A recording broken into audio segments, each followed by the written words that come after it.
মারাত্মক গরম পড়ছে। তাও আপনাদের জন্য কৃষি ফার্মে, তারপর সুগার কেনে খুব কষ্ট করে যায় ভিডিও করছে, খুব কষ্ট করে।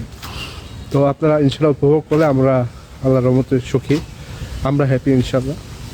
তো আপনারাও ইনশাল্লাহ হ্যাপি হবেন। আর এই যে গ্রামে দেখেন ঝড় বৃষ্টি শুরু হয়ে গেছে।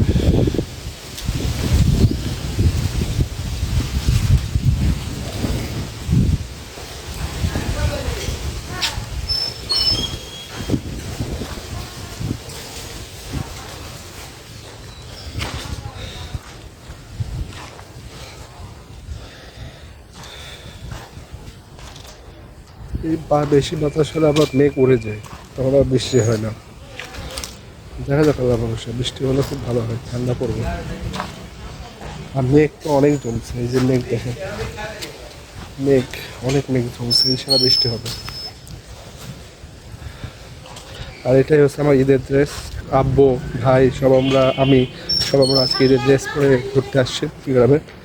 তো কমেন্ট করে জানাবেন আমাদের সবার ড্রেসটা কেমন হয়েছে, ঈদের ড্রেসগুলো। আর এই যে ঝড় বৃষ্টি,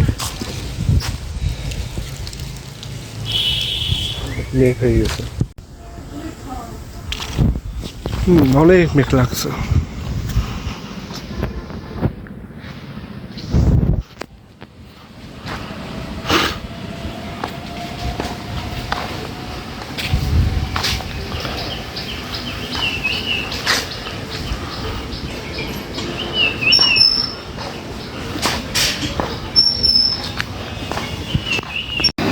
তো এটা কি স্পার্কি? হ্যাঁ, এটা দিয়ে দাও, আমাদের চলে আসবে। ছবি তুলছে নানা।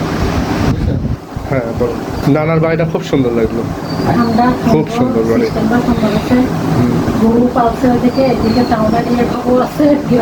সব ফিলিং এ আছে নানার বাড়ি। কি কি খাওয়া দাওয়া আজকে আইটেম বলো? আজকে গ্রামীণ এটা কি? এটা হচ্ছে পটল ভর্তা, শাক রান্না, শাক ভাজি, তারপর গরুর মাংস, সবকিছু। আমরা যেটা এটা গরুর মাংস শহরে পাই না। না, মুরগির মাংস। এটা গরুর মাংস। আর এটা কি শাক? এটা মনে হয় সাইজ নিয়ে আর কি সাইজ দিয়ে, এটা সাইজ শাক তো পাওয়াই যায় না ঢাকায়। না তুলে দিচ্ছে আমাদের।